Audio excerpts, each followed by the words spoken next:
अभी इस कार्यक्रम के प्रति अपनी शुभ प्रेरणाएं देने के लिए मैं हम सबकी प्यारी आदरणीय राजयोगिनी आशा बहन जी, director Om Shanti retreat centre, और तपस्विनी हजारों बहनों को ब्रह्मा कुमारी जीवन के प्रशिक्षण देकर सारे विश्व में बहुत सुंदर पवित्रता, सुख, शांति का प्रकंपन फैलाने के लिए एक आध्यात्मिक फौज तैयार किया है इन्होंने, और हम सब के लिए एक मात्र स्वरूपिणी है और आदर्श है।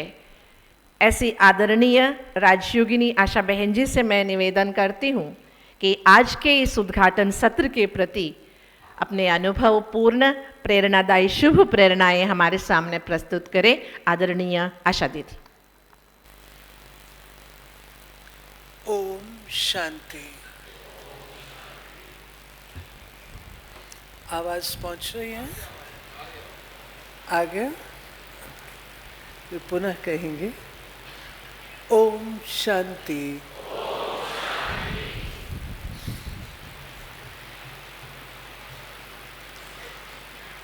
आज की इस सभा की शोभा मंच पर आसीन आध्यात्मिक धार्मिक जगत के अति शक्तिशाली सम्माननीय सर्व संत महात्माएं, एक बहुत ही महत्वपूर्ण विषय को लेकर इस सभागार में एकत्र हुए हैं। सर्वप्रथम ये वह सम्मेलन है जो आत्माओं को उनके पिता परमात्मा से मिलन कराने वाला है।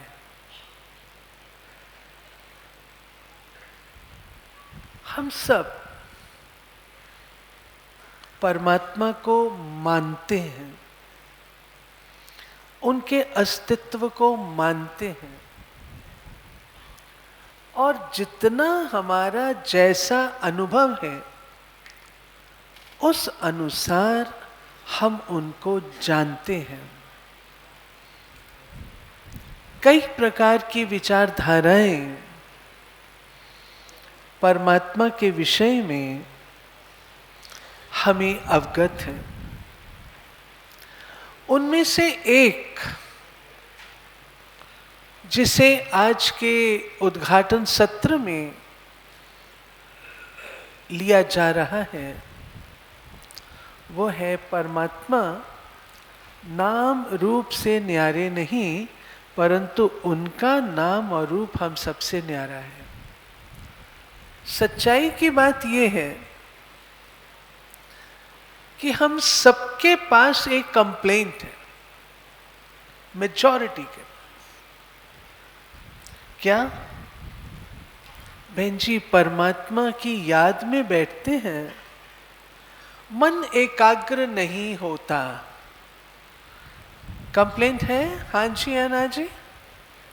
है तो हाथ खड़ा करके बताइए, ऊंचे हाथ खड़े करके बताइए कि मन एकाग्र नहीं होता, मन भटकता है। क्या कभी आपने सोचा कि मन आपका भटकता क्यों है? क्या कारण है? एक छोटा सा मिसाल देती हूं। एक कुंवारी कन्या को आप कहें कि तुम अपने होने वाले पति को याद करो, वो किसे याद करे? भटक जाएगी, बुद्धि भटके, किसे याद करे? परंतु आप इतना उसे बता दें, तुम्हारे होने वाले पति का नाम सो एंड सो है, इंजीनियर है, लखनऊ में रहता है, गोमती के किनारे मकान है। अगले दिन अखबार में पढ़ती है, आपने उसकी मुलाकात नहीं कराई, आपने उसका फोटो नहीं दिखाया, आपने बातचीत नहीं कराई, सिर्फ इतना ही बताया था। अगले दिन अखबार में पढ़ती है, गोमती में बाढ़ आ गई, लखनऊ के इंजीनियर्स की तनख्वाह बढ़ा दी गई। आप बताइए उसका ध्यान वहां जाएगा या नहीं जाएगा? जाएगा। इतना सा ही परिचय, ज्यादा तो नहीं दिया। तो वो परमात्मा कौन है, उनका परिचय क्या है? जैसा हमारा अनुभव हमने वर्णन किया, लेकिन परमात्मा के महावाक्य हैं।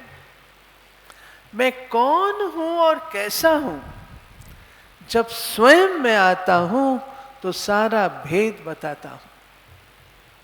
क्या भेद है वो हमारे आगे आने वाले वक्ता बताएंगे, परंतु इतना अवश्य है कि परमात्मा जो हमारे पिता, शरीर के पिता का परिचय हमें खूब है, लेकिन आत्मा, उसके पिता भी तो कोई होंगे। आत्मा अनादि अविनाशी है, परमात्मा अनादि अविनाशी है। परमात्मा ने आत्माओं को यूं कोई जन्म नहीं दिया, अनादि अविनाशी है, परंतु उनको हमेशा हमने कहा परम आत्मा, जो एक वचन में है, बहुवचन में नहीं है। हम कभी नहीं कहते परमात्माएं, हम कहेंगे महात्माएं, धर्मात्माएं, पुण्य आत्माएं, पाप आत्माएं, कभी कोई नहीं कहेगा परमात्माएं। सिंगुलर है, एक वचन है, परम है। क्यों परम है, उसकी भी कारण है, वो आपको आगे आने वाले वक्ता बताएंगे। परंतु वो परम आत्मा जो हम आत्माओं के पिता, उनके लिए हम कहें कि उनका कोई नाम ही नहीं है। सच्चाई की बात यह है, बिना नाम और रूप के कोई चीज होती ही नहीं, एग्जिस्ट ही नहीं करती। यह अलग बात है कि हम उसे ना जाने, बिना नाम रूप के नहीं होती। परमात्मा का नाम गुणवाचक है, कर्तव्यवाचक है, परिचयात्मक है। नाम ही परिचय देता है, जिसको हम परमात्मा के स्व उद्घाटित नाम से पुकारते हैं, सदा शिव। और शिव शब्द का अर्थ है कल्याणकारी, शिव शब्द का अर्थ है बिंदु, शिव शब्द का अर्थ है मुक्तिदाता।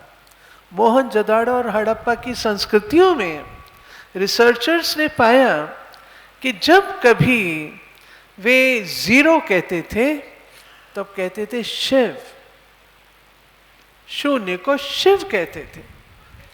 तो परमात्मा निराकार ज्योति बिंदु शिव है। नाम उनका सदा शिव है, हजारों नाम। सच्चाई की बात यह है, जिसके सबसे अधिक नाम, उसको हमने गुमनाम कर दिया, और जिसका सबसे मोहिनी रूप, उसके लिए हमने कह दिया उसका रूप ही नहीं है। यदि उनका रूप ही नहीं, वो दर्शन किसका देंगे? हम क्यों कहते हैं अखियां प्रभु दर्शन की प्यासी, हे प्रभु मेरे नैनन में आन बसो? क्यों? रूप ही नहीं है। नहीं, परमात्मा का अति मोहिनी रूप ज्योति स्वरूप, जिसके फिर विस्तार में बहुत सारी बातें हैं, परंतु परमात्मा का नाम भी है और रूप भी है। अधिक विस्तार में वक्ता बताएंगे। दूसरी पहलू जो लिया गया, और वो है कि क्या परमात्मा परम धाम वासी हैं, जहां से वो राम राज्य की स्थापना करने हेतु अवतरित होते हैं। आप बताइए, राम राज्य की स्थापना अभी होनी चाहिए या नहीं? आप सबका दिल क्या कहता है? इसी राज्य में चलना है या राम राज्य चाहिए?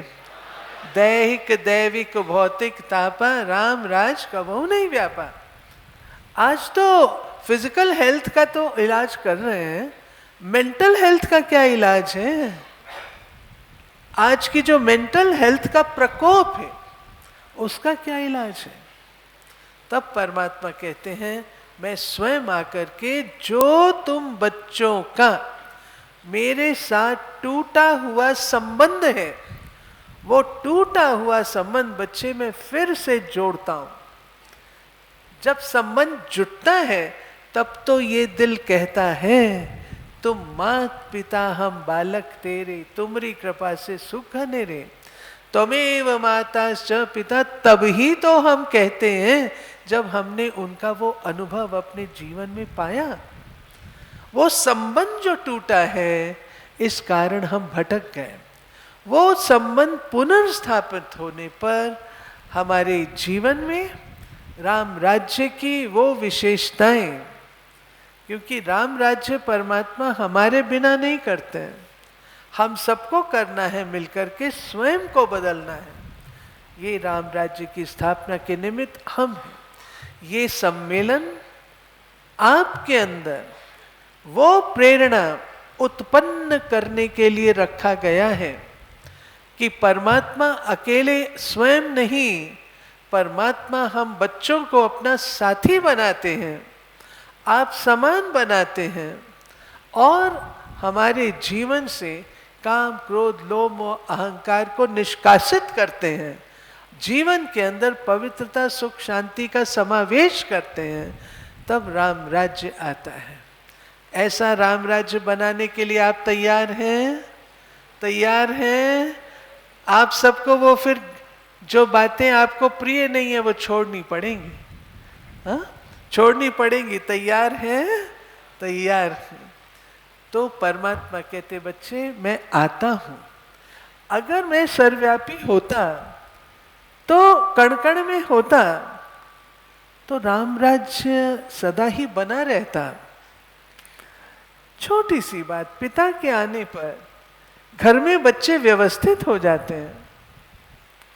परमात्मा स्वयं इस धरा पर हो और ये धरा सत्युग से कलयुगी हो जाए, संभव नहीं। परमात्मा कहते हैं कि तुमने एक गलती की है। मैं स्वयं सर्वव्यापी नहीं, मेरी याद सर्वव्यापी है।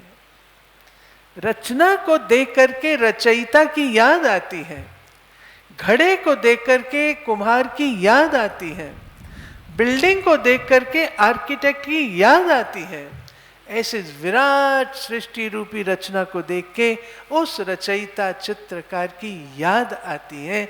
मेरी याद सर्वव्यापी है, ना कि मैं स्वयं। परंतु इस कॉन्सेप्ट ने कुछ मदद भी की है। स्नेह, भावना और भय के कारण द्वापर युग में ये लिखा गया। जब किसी का किसी के साथ स्नेह होता है तो क्या होता है? क्या बोलते हैं? जिधर देखता हूं उधर तू ही तू है। परमात्मा से स्नेह होने के कारण हमने कहा जहां नजर जाती है वहां परमात्मा ही परमात्मा मुझे नजर आते हैं। ये पुराने काल की बात थी। भावना जाकी रही भावना जैसी, प्रभु मूरत तिन देखी तैसी। मीरा को श्री कृष्ण सांप के पिटारे में नजर आया, विष के प्याले में नजर आया। श्री कृष्ण के प्रति भावना थी। इसलिए कहा गया कि जहां देखो सा परमात्मा है। और तीसरा भय, मनुष्य गलत कार्य न करे तो उसे संभलने के लिए कहा वो सर्वशक्तिवान, उसके हजारों नैन, वो तुम्हें हर समय देख रहा है, इसलिए बुरे कार्य मत करो, बुराई से बचो। परंतु आज हम देख रहे हैं नतीजा इन तीनों बातों को भी पार कर चुका है, सीमाओं को पार कर चुका है। और आज अगर जहां नजर जाए वहां परमात्मा है, अच्छे लोगों का तो हो सकता है, तो बुरी जगह पे नजर जाती रहे, परमात्मा दिखाई देगा? दिखाई देगा नहीं। ठीक है, गुण दिखाई देता है, गुणी नहीं। जो परमात्मा है वो इन नैनों से दिखाई नहीं देते, लेकिन गुण तो नजर आ सकता है ना। आज वो गुण भी कहाँ है? परमात्मा ज्ञान के सागर, प्रेम के सागर, शांति के सागर, हम सब आत्माओं के पिता, वसुदैव कुटुंबकम का कॉन्सेप्ट इसी कारण है कि वो पिता और हम उसकी संतान आज है कहाँ। आज पुनः हम उसे स्थापित करने का प्रयास कर रहे हैं। तो भाइयों और बहनों, इस सम्मेलन के माध्यम से हमें सही दिशा उपलब्ध होगी और इस सम्मेलन की उपयोगिता तभी सत्य सिद्ध होगी जब हम अपने जीवन में कुछ धारणा बना करके यहाँ से जाएं, अपने नाम को, कर्तव्य को समझें। कहते हैं एक व्यक्ति था, उसका नाम था छज्जू। लोगों ने कहा, ये तुमने क्या नाम पाया है, अपना नाम चेंज करो। कहता है नहीं, मेरा नाम ठीक है। बोले नहीं, नाम चेंज करके हमें अच्छा नहीं लगता कि हमारे दोस्त का नाम छज्जू है। ठीक है, घर से निकला और उन्होंने देखा कि एक महिला ओखली कूट रही है। पूछा आपका शुभ नाम? बोली मेरा नाम है लक्ष्मी। और आगे गए तो एक व्यक्ति कटोरा लेकर के भीख मांग रहा है। आपका शुभ नाम? धनपत। और आगे गए तो एक शव यात्रा जा रही थी। किसकी शव यात्रा जा रही? अमरनाथ जी की शव यात्रा जा रही है। वापस आया, लोगों ने कहा कोई नाम बदल के आया? छज्जू, क्या नाम पाया? कहा कोई नहीं, मेरा नाम छज्जू ही ठीक है। तो सुन लो, लक्ष्मी कूटे ओखली, धनपत मांगे भीख, अमरनाथ जी चल बसे, मेरा छज्जू नाम ही थी। तो ये हमारी दशा है। परमात्मा के नाम गुण और कर्तव्य का बोध कराते हैं, याद रखिएगा। और हमें परमात्मा की संतान होने के नाते अपने गुण और कर्तव्य का भी बोध कराना है, जिससे आप राम राज्य स्थापना में एक कदम आगे बढ़ सकेंगे। इन शब्दों के साथ बहुत बहुत धन्यवाद। ओम शांति।